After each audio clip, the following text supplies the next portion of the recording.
भी देश ये बताने की कसर नहीं छोड़ रहा है कि इंसानियत नाम की कोई चीज नहीं है। इसे जहां जो सैनिक मिल रहा है वो वहां उसे बेरहमी से मार दिया करते हैं या फिर उन्हें बंदी बनाकर अपने देश लेकर चले जाते हैं। जैसे कि अभी चाइना का एक लड़ाकू जहाज जिसमें हजारों की तादाद में जापानीज और अमेरिकन सोल्जर कैद है, जिन पर न जाने कब से अत्याचार कर रहे हैं लोग। अब इन सभी को युद्ध के मैदान में पकड़ा गया है और अब इन्हें बेरहम जेल में बंद किया जाएगा। पर इससे पहले जहाज जमीन को छुए उतने में उस पर लड़ाकू हवाई जहाज धावा बोल देते हैं और इन्हें पल भर में पानी में डुबा दिया जाता है। सुबह का सूरज निकलता है तो हमने देखा कि महाद्वीप के किनारे एक छोटे टापू पर कुछ लोग बेहोश पड़े हैं, जिसमें एक जापानी शख्स तारो भी है। उसके पैरों में जंजीर है। इससे यह साबित होता है कि जो बेड़ा रात में डूबा था उसी में ये मौजूद था। पर सिर्फ वही नहीं, वहां दो और लोग भी थे, जिसमें से एक अमेरिकन था और एक अनजान। पर वो शख्स अब मर चुका है, पर अमेरिकन जिंदा है या नहीं हमें नहीं पता। इसीलिए तारो अब बंदूक निकालता है और धीरे से, लेकिन इतने में वो उठ गया और दोनों में भयंकर लड़ाई होना शुरू हो गई। इस दौरान हम गौर करते हैं कि दोनों के पैरों में जंजीरें बंधी हुई है, जिसका सिरा दोनों से जुड़ा है, यानी कि ये दोनों ही युद्ध के कैदी हैं। अब यहाँ इस अजीब से द्वीप पर अटक चुके हैं, पर अभी भी ये दोनों की लड़ाई थम नहीं रही है। एंड्रयू तारो पर भारी पड़ रहा है कि तभी एक काली परछाई एंड्रयू को समुद्र की गहराई में खींचने लगती है। वो तो सही मौके पर तारो अपनी बंदूक से उस पर गोलियां बरसा देता है तो वहां जो कुछ भी था वो भाग निकलता है। पर इस काली परछाई को देखकर दोनों शांत हो जाते हैं। उन्हें समझ आ चुका है कि ऐसे लड़ने से कुछ नहीं मिलने वाला और इसीलिए अगर उन्हें जिंदा रहना है तो साथ में रहना पड़ेगा, वरना एक को मारकर दूसरा ज्यादा दिन जिंदा नहीं रह पाएगा। तो अब सबसे पहले ये उस द्वीप के चारों ओर कुछ काम की चीजों की तलाशते हैं, जिस दौरान उन्हें उसी जहाज से बहकर कुछ ऐसे बक्से मिलते हैं जिसके पास कुछ लाशें भी थी, जिनमें देखकर उन्हें यकीन हो गया कि उन्हें ले जाने वाला बेड़ा इसी द्वीप के आसपास ही क्षतिग्रस्त हुआ है। उन बक्सों को खोलने पर इन्हें कुछ दिन तो खाने पीने की चिंता नहीं करनी पड़ेगी, क्योंकि उसमें कुछ दिनों का गुजारा करने लायक सामग्री थी।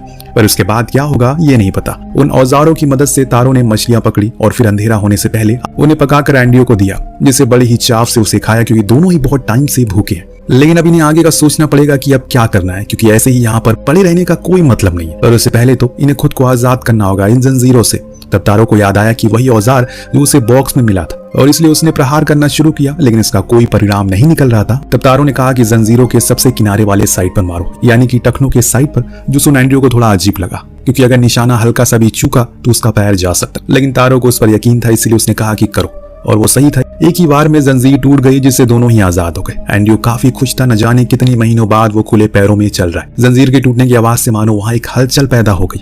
आसमान में पंछियों का झुंड उड़ने लग गया और इस दौरान तारो को भी झाड़ियों के पीछे से किसी की चलने की आवाज आई, जिसे देखने के लिए जब वो वहां गया तो देखा किसी के अजीब से उल्टे पैरों के निशान थे। इतने में इन्हें दिखा कि दो जापानी सैनिक एक लोकल मछुआरे को पकड़कर इसी द्वीप की ओर आ रहे हैं। जो बात इन्हें कुछ ठीक नहीं लगती, पर अब तारो को एंड्रयू को डर सताने लगा है खुद के पकड़े जाने का, क्योंकि उन्होंने वहां पर खुद के रहने के सबूत छोड़े हैं। अगर वो उनकी नजर में आ गए तो ये मुसीबत में आ सकते हैं। लेकिन यहाँ तारो खुद उन दोनों से निपटने का फैसला करता और एंड्रयू से छुप जाने को कहा। जैसे ही तो दोनों करीब आ रहे हैं उन्हें एक बुझती हुई राख दिखाई दे रही है, जिससे वो और भी ज्यादा सतर्क हो गए। तब उन्हें वहीं पास लेटा एक शख्स दिखा। चादर हटाई तो वो तारो था, जिसकी जापानी भाषा को सुनकर वो समझ गए कि वो उन्हीं के देश का बंदा है। उसने झूठ कहा कि वो सुबह यहाँ पर बहकर आ गया, पर अब उसे समझ नहीं आ रहा है कि उसे कहाँ जाना है। अब झाड़ियों से छुपकर एंड्रयू ये सब देख रहा था कि तभी उसकी नजर अपने कुछ ही दूरी पर एक अजीब सी चीज पर पड़ी।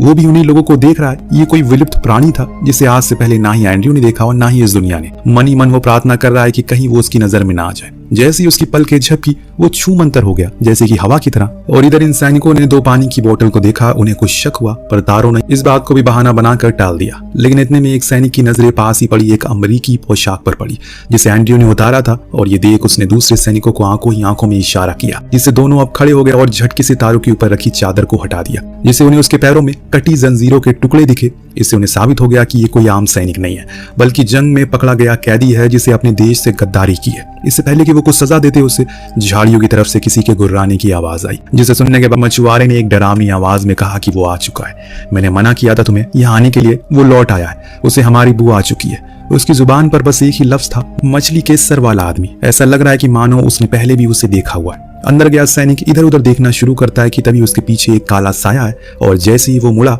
एक ही झटके में उसका हाथ उसके शरीर से अलग था। उस जवान की चीखें बाहर खड़े सभी लोगों के खून को ठंडा कर देती है। और इसी मौके का फायदा उठाकर एंड्रयू बाहर जो उस बचे हुए सैनिक के गले में चाकू मारकर उसकी कहानी को खत्म कर डालता है। और फिर दोनों ही जाकर पत्थर के पीछे छुप गए। अब बस बचा था वहां तो वो अकेला मछुआरा, जिसके चेहरे पर मौत का डर था और कुछ देर बाद उसे भी एक दर्दनाक मौत नसीब होने वाली हो। इसलिए उसे भागना शुरू किया, पर ज्यादा दूर नहीं जा सका और वो दानव ने एक लंबी छलांग मारी और उसकी पीठ पर अपने दांत को घुसेड़ दिया, जिससे कि बेचारे की वही मौत हो गई। उस दहशत को देखकर इन्होंने जंगल की ओर अपना रुख मोड़ लिया और भागते भागते इन्हें भी पता नहीं चला कि वो इन्हीं के पीछे है। अचानक तभी एंड्रयू का पैर मुड़ा और वो वहीं गिर पड़ा। ये पहली बार था उसने उस दानव को इतने करीब से देखा था। उसके अजीब से बदबूदार दांत को इंसान को एक ही बारे में कच्चा खा सकते हैं और लग रहा है कि एंड्रयू उसका अगला शिकार है। लेकिन तारो ऐसा होने नहीं देगा। उसने उस पर वार करके उसे पीछे कर दिया और एंड्रयू को लेकर फिर से भागना शुरू किया। भागते भागते इन दोनों को पता ही नहीं चल पाया कि कब ये एक दूसरे से अलग हो गए और जा गिरे एक गहरी खाई में। सुबह हुई तो एंड्रयू को होश आया। उसने खुद के सामने उस दानव को नहीं देखा जिससे उसे थोड़ा सा सुकून मिलता है। तो वहीं दूसरी ओर तारो की हालत थोड़ी गंभीर थी। उसके कंधे पर एक लकड़ी घुस चुकी है जो उसे काफी तकलीफ दे रही है। हालांकि वो जहां पर अटका है वो जगह एंड्रयू के हिसाब से सुरक्षित थी क्योंकि वो एक झरने के ऊपर अटका पड़ा है जिसका सिरा अब टूटने ही वाला है। इसके पहले वो खुद को संभाल सके वो फिसल गया और जा गिरा उस ठंडे पानी में। लेकिन उसने खुद को जैसे तैसे करके संभाल लिया और तैरते तैरते किनारे तक आया। तभी उसकी नजर पड़ी दूर एक चट्टान पर जहां वही दानव खड़ा था जो उसे देखकर गुर्रा रहा है मानो कि वो उसे बहुत ही ज्यादा गुस्से में है। एंड्रयू को अब समझ आ चुका है कि अगर उसे खुद की जान बचानी है तो बस एक ही रास्ता है और वो वापस उसी समुद्र के तट पर जाना होगा।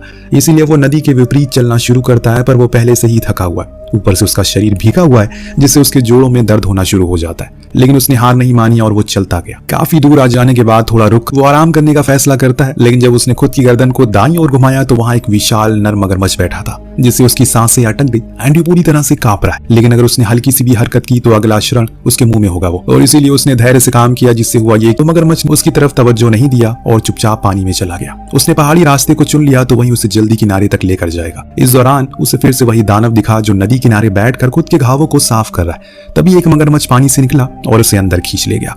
इस चीज को देखकर एंड्रयू बहुत खुश होता है। चलो कम से कम वो मर तो गया। लेकिन अगले ही पल वो वापस बाहर आया और खुद के हाथों से मगरमच्छ के जबड़े को ही अलग कर डालता है। अब ये देख उसकी सांसें फूल गई कि सच में ये बहुत ही ज्यादा खतरनाक है। इसीलिए उसने अपनी गति को और तेज कर दिया। वहीं दूसरी तरफ तारो लंगड़ाते हुए नदी के रास्ते आगे बढ़ रहा है कि इस दौरान उसके हाथ उसी की तलवार लग गई जो उसके लिए काफी अच्छी चीज है। लेकिन सिर्फ यही नहीं, आगे जाने पर उसकी नजर एक लाश पर भी पड़ी जो पेड़ से लटकी हुई है। जैसे ही वो उसके करीब गया वो एक गड्ढे में गिर गया जहाँ कुछ ऐसा था जिससे उसकी आंखें फट जाती है, जहाँ उसकी आंखें फटी की फटी रह गई। उसी दानव का बेटा था वहां पर लेकिन मरा हुआ। यानी कि यहाँ पर सिर्फ वही नहीं उसका पूरा परिवार है। तो अब उसने हिम्मत करके खुद को बाहर निकाला और उस लाश के पास गया जो किसी पायलट की थी और यहाँ पर आकर वो लटक चुका था। उसी की गोली से वो दानव का बेटा मरा होगा क्योंकि उसके पास उसे कुछ बुलेट पड़ी मिलती है। तारो ने उसके हाथ से बंदूक ले ली और फिर आगे बढ़ गया। लेकिन अब रास्ता खत्म हो चुका है। उसे घने जंगलों के बीच से होकर आगे जाना होगा जो खतरनाक हो सकता है, पर करना तो पड़ेगा। इसीलिए उसने हिम्मत की और आगे बढ़ गया।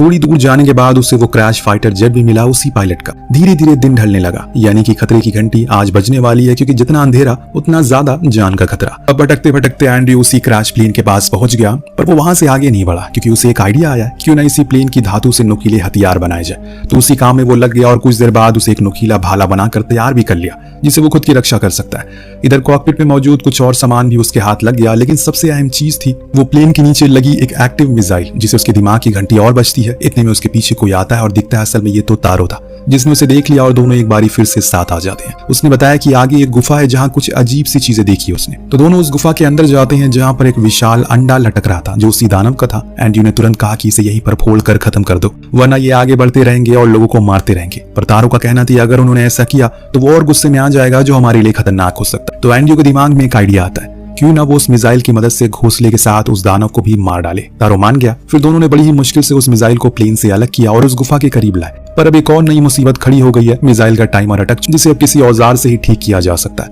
लेकिन इनके पास ऐसा कोई औजार है ही नहीं। तब एंड्रयू को याद आया कि वो कुल्हाड़ी जो कॉकपिट में मौजूद थी, इसीलिए वो फौरन भागती हुई गया और उसे लेकर आया। लेकिन अब वो जंग खा चुकी है जिसके कारण अब उसका बाहर आना नामुमकिन लग रहा है। इधर गुफा में अब वो दानव वापस आ चुका है। अकेला तारो उसे लड़ने के लिए तैयार था क्योंकि अभी भी एंड्रयू से वो कुल्हाड़ी बाहर नहीं निकल रही है। अकेला तारो उसके लिए काफी नहीं है जिसके कारण वो उसे बड़ी ही बुरी तरह से उठाकर पटक रहा है। इतने में अचानक से एंड्रयू वो कुल्हाड़ी बाहर लाया और फिर उसने उसी पर उसे कई वार किए। दोनों मिलकर अब उसे मार रहे थे। तब दानव को लगा कि अब वो उस पर भारी पड़ रहे, तो वो अचानक उसी अंधेरे में गायब हो गया। तब एंड्रयू को लगा कि अब समय आ गया है और इसलिए तुरंत ही जाकर वो टाइमर को ठीक कर दिया। लेकिन इतने में वो दानव दोबारा लौटा और एंड्रयू पर झपट पड़ा। उसका पूरा पेट उसने अपने दांत से फाड़ कर रख दिया। पीछे खड़ा तारो बहुत कोशिश किया कि उसे दूर कर दे, लेकिन अभी कोई भी चीज काम नहीं कर रही है। और इसी गुस्से में आकर उसने अंडे पर शूट किया जिससे कि उसके अंदर पल रहा शिशु जमीन पर आकर गिरा, जो देख वो दानव मानो गुस्से से पागल हो जाता है और पूरी तरह से आक्रोश में आ जाता है। वो इस बीच एंड्रयू को भी एहसास हो गया कि उसका समय अब आ चुका है। उसने तारो को जाने को कहा पर वो मान ही नहीं रहा है। वो उसे अकेले ऐसे छोड़कर कैसे जा सकता है, पर वो क्या करे, जाना तो उसे पड़ेगा। इसीलिए वो बाहर आ गया और कुछ ही पल बाद गुफा में एक भयानक धमाका हुआ और सब कुछ खत्म हो गया उसी आग। धीमी कदमों के साथ था वो किनारे की ओर जाने लगा, लेकिन तभी एक ऐसी चीज हमें जानने को मिली जो किसी भी होश उड़ा देती है। वो दानव अभी भी जिंदा था। जी हाँ, उस भीषण धमाके से भी उसे कुछ खास नुकसान नहीं पहुंचा। लेकिन अब तारो ने ठान लिया, या तो हार या तो पार। उसने वो अपनी समुराई तलवार निकाली जिससे वो उसके सामने आया और छुप कर उस पर कई वार किए। हालांकि इसमें वो बुरी तरह से घायल होता है, लेकिन उसने उस दानव को उसके घुटनों पर ला दिया और जान से नहीं मारा, क्योंकि उसे ये सच्चाई पता थी कि वो जिसे मार रहा है उसी का ये घर है और हम सभी बाहरी लोग हैं जो उसके घर को तबाह कर रहे हैं। इसीलिए वो उसे वैसे ही छोड़कर वहां से चला गया और फ्लेयर चलाने के बाद वहीं बेहोश हो गया।